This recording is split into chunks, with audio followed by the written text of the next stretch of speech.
À travers cette vidéo, nous allons voir ensemble comment résoudre un système linéaire d'ordre 3 avec paramètres à l'aide de la méthode de Cramer. Donc pour ce faire, nous allons ici résoudre le système suivant dont les inconnus sont x, y, z et le paramètre ici m qui est un réel. Donc ici, la première chose que nous allons faire, c'est d'introduire trois matrices. La matrice grand A qui représente en fait les coefficients devant les inconnus recherchés. Donc sur la première ligne, nous avons m, 1 et 1. Sur la deuxième ligne, nous avons 1, m et m. Et enfin, sur la dernière ligne, nous avons 1 ici.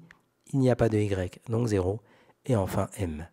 Ensuite, grand X est une matrice avec 3 lignes et une colonne. Et donc ici, ce sont les inconnus recherchés, x, y, z. Et enfin, la matrice B, qui est une matrice avec 3 lignes et une colonne, qui correspond en fait au résultat de chacune de mes lignes. Donc 1, m, m. Donc l'écriture matricielle du système est alors AX est égal à B. La première étape ici, lorsque nous voulons résoudre un système linéaire à l'aide de la méthode de Cramer, eh bien, c'est de déterminer la valeur du déterminant de la matrice grand A. Donc ici, nous notons grand A. Et donc pour calculer le déterminant ici de la matrice A, il va falloir choisir par exemple de développer soit suivant une ligne ou une colonne. Donc ici, il est plus judicieux d'utiliser la dernière ici ligne parce que vous avez un 0. Donc ça va nous donner, eh bien on s'intéresse ici, on va développer le déterminant à l'aide de la dernière ligne. Donc on va garder petit 1, donc le coefficient petit 1, fois ici le coefficient qui sera toujours moins 1 puissance, eh bien la position de 1 qui est à la troisième ligne et première colonne.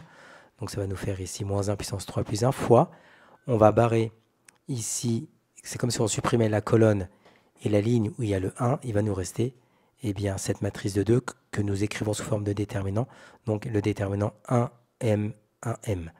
Et donc on rappelle ici en termes de vocabulaire que ici ce déterminant de 2 c'est un mineur, et lorsqu'on le multiplie avec le coefficient moins 1 puissance 3a plus 1, moins 1 puissance 3 plus 1 fois le mineur, tout ça est appelé cofacteur. Donc on reproduit le même schéma maintenant avec le deuxième coefficient de la ligne qui va nous servir à développer notre déterminant, donc c'est 0.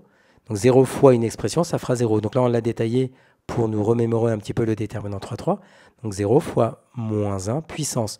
0 se situe à la troisième ligne et deuxième colonne, donc puissance 3 plus 2, fois, eh bien on barre la ligne et la colonne où il y a le 0. Il va nous rester m1 et 1m que nous écrivons sous forme de déterminant. Et enfin, avec le dernier élément de cette troisième ligne, eh bien c'est petit m fois moins 1, puissance 3 plus 1, parce que m ici est situé à la troisième ligne, troisième colonne. Et donc moins 1 puissance 3 plus 3 fois, ici on barre la ligne où il y a le m et la colonne où il y a le m. Il va nous rester m1, 1m que nous écrivons ici sous forme de déterminant. Donc ensuite, il ne nous reste plus qu'à faire les calculs. Donc pour la première partie, nous avons un déterminant de 2 dont les colonnes eh bien, sont identiques. Ça signifie automatiquement que le déterminant est nul. C'est pour ça que nous avons ici 0. Pour le deuxième élément, vous aviez 0 fois une expression. Dans tous les cas, ça donnera 0. Donc c'est 0. Et enfin, il nous reste m que nous écrivons ici. Le moins 1 puissance 3 plus 3, ça nous fait 1. Donc ça nous fait m fois 1, ça nous reste m. Et on calcule le déterminant de 2. Donc ça nous fait m fois m moins 1 fois 1. Donc ça nous fait m facteur de m carré moins 1. Donc ici, un système est de Cramer si et seulement si le déterminant de a est différent de 0. Donc en fait, il suffit de résoudre l'équation pour savoir quelles sont les valeurs qui vont annuler le déterminant. Donc ici, on cherche plus précisément quand est-ce que m facteur de m carré moins 1 est différent de 0. Et donc ici, eh bien, les valeurs qui annulent le déterminant sont moins 1, 0 et 1. Donc autrement dit, le système est de Cramer, c'est-à-dire que son déterminant sera différent de 0 si m appartient à R privé de moins 1, 0, 1. Or, ici, on rappelle une chose, lorsque un système est de Cramer, cela signifie qu'il existe un unique triplet solution dans notre situation. Il n'y a qu'une seule solution possible.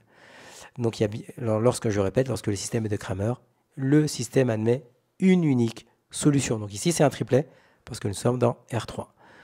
Donc, on remarque une chose, c'est que dans notre situation, ça arrive de temps en temps que le triplet solution soit, on va dire, assez évident. Si on remplace le x par 0, si on remplace le y par 0 et le z par 1, on vérifie que ça marche pour chacune des lignes. Ça donne bien 1 ici. Si on remplace x par 0, y par 0 ici, z par 1, on trouvera bien m. Et la même chose pour la troisième ligne, on trouvera m. Donc là, c'est ce qu'on appelle un triplet, une solution qui est évidente. Bien entendu, il se peut que dans certaines situations, vous ne le trouviez pas, donc on va voir comment le déterminer très rapidement tout de suite. Donc en fait, ici, on répète, donc on a trouvé notre triplet, et en fait, il n'y en a qu'un seul qui marche, parce que nous sommes dans la situation où m appartient à R privé de -1, 0, 1. Le système de Cramer, il admet donc un unique triplet. Et bien cet unique triplet qu'on vient de vérifier, c'est 0, 0, 1. Maintenant, imaginons dans le cas où l'unique triplet ne vous apparaît pas, c'est-à-dire que pour vous, il n'est pas évident, on n'arrive pas à le déterminer facilement. Et bien là, on va le déterminer ensemble. Donc pour ce faire, on rappelle que nous sommes dans la situation où m appartient à R privé de -1, 0, 1, ce qui veut dire que le déterminant ici est différent de 0. On connaît la matrice A et on connaît la matrice B. Ça va nous aider par la suite. Donc la première étape ici, c'est de calculer x. Donc en fait, x, eh bien, c'est égal à delta de x sur le déterminant de A. Et delta de x, c'est un déterminant. Et comment on l'obtient? Eh bien, il suffit de prendre la matrice grand A et de remplacer sa première colonne, qui représente en fait ici les coefficients devant les x. On va remplacer cette première colonne par la colonne, par la matrice B, donc par 1mm. C'est pour ça qu'ici, nous avons 1mm à la place de M11. Donc je répète, on prend la matrice A, on remplace la première colonne par B. Et donc maintenant, il faut calculer ce déterminant. Mais la particularité de ce déterminant, c'est qu'ici, nous avons bien deux colonnes qui sont identiques. Donc on rappelle que si deux lignes ou deux colonnes d'un déterminant sont proportionnelles ou identiques, alors le déterminant est nul. Donc delta de x est forcément égal à 0. Or, on rappelle que précédemment, on a vu que delta de x est égal à 0, mais que le déterminant de A est égal à m facteur de m carré moins 1. On l'a vu lors de la première étape. Et donc on a bien 0 sur une expression qui est strictement différente de 0. Donc ça donne bien ici 0, parce que nous travaillons sur l'ensemble m appartient à R privé de -1, 0, 1. Donc ici, x est égal à 0. On reproduit le même schéma pour y. Donc en fait, ici, y, c'est delta de y sur déterminant de A, ou delta de y, c'est un déterminant. Et pour l'obtenir son écriture, eh bien, c'est prendre la matrice grand A. Et cette fois-ci, on va remplacer la deuxième colonne qui représente en fait les coefficients devant les y. Nous allons la remplacer par B. C'est pour ça que ça nous fait M11, mais en deuxième colonne, 1mm, et puis la troisième colonne reste inchangée. Et donc là, maintenant, il faut calculer ce déterminant. Or, nous sommes dans la même situation que tout à l'heure. Si deux lignes ou deux colonnes d'un déterminant sont proportionnelles ou identiques, alors le déterminant est nul. Donc ici, nous avons bien la colonne 2 et la colonne 3 qui sont identiques. Donc delta de y est forcément égal à 0. Et donc ça nous permet en fait maintenant d'avoir y, qui est delta de y sur déterminant de A. On connaît delta de y, on connaît déterminant de A. On fait le calcul, on trouve que c'est égal à 0. Maintenant, on peut trouver la valeur de z. Donc pour ce faire, deux manières. La première, on remplace x, y dans la première ligne de notre système. On vérifie que z est égal à 1. Et si on fait la même chose dans la deuxième ligne, on trouvera que z est égal à 1 et que z est égal à 1 pour la troisième ligne. Donc là, c'est la première manière de faire. C'est à l'aide de la substitution, parce que nous connaissons la valeur de x et la valeur de y. Mais imaginons qu'on puisse encore utiliser la méthode de Cramer.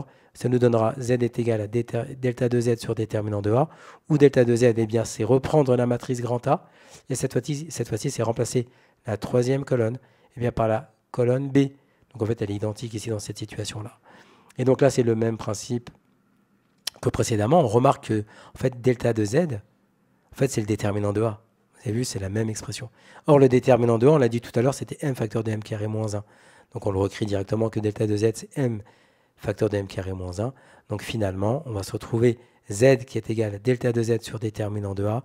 Donc c'est m facteur de m carré moins 1 sur m facteur de m carré moins 1. Autrement dit, z est égal à 1. Et on retrouve l'unique triplet solution de notre système qui était 0, 0, 1. Donc cette méthode-là vous permettra à coup sûr de déterminer l'unique triplet dans la situation où, bien sûr, le système est de Cramer et autrement dit, le déterminant est différent de 0. Et si vous arrivez à trouver un triplet qui fonctionne et vous êtes dans la situation où le système est de Cramer, eh bien, ça sera l'unique solution. Mais si vous ne le trouvez pas, la méthode que nous venons de traiter à l'instant vous permettra à coup sûr de les déterminer. Maintenant, on va poursuivre l'exercice. Parce qu'ici, en fait, on vient de traiter le cas où le système était de Cramer, c'est-à-dire pour tous les réels m appartenant à -1, 0 et 1. Mais maintenant, nous allons traiter les cas où le système n'est pas de Cramer. C'est-à-dire, qu'est-ce qui se passe lorsque m est égal à -1, ou encore lorsque m est égal à 0, ou encore lorsque m est égal à 1. Et donc là, il va falloir vraiment traiter ces trois situations. Donc en fait, ici, on prend la troisième, donc pour la troisième étape, c'est traiter les cas ou le système n'est pas de Cramer. Donc en fait, ici, on prend par exemple m est égal à 0. Donc dans cette situation-là, on sait que le déterminant de A serait égal à 0. Parce qu'on rappelle que le déterminant de A, c'est m facteur de m carré moins 1. Vous remplacez le m par 0, vous avez le déterminant de A qui est égal à 0. Et donc dans cette situation-là, comme le déterminant de A est égal à 0, le système n'est pas de Cramer. Cela signifie quoi? Cela signifie que votre système, eh bien, soit il admet aucune solution, soit il admet une infinité de solutions. Donc c'est à nous de voir maintenant, eh bien, de répondre à la question, a-t-on une infinité de solutions ou a-t-on aucune solution? Donc maintenant, ici, ça consiste à faire quoi? Eh bien, c'est de reprendre le système initial et de remplacer tous les m par 0. Donc on obtient y plus z est égal à 1, ensuite x est égal à 0, et enfin x est égal à 0. La ligne 2 et la ligne 3 sont égales. Donc le système, eh bien, il nous reste y plus z qui est égal à 1 et x qui est égal à 0. Ensuite, ici, c'est très important. Nous travaillons dans R3. Nous sommes dans l'espace.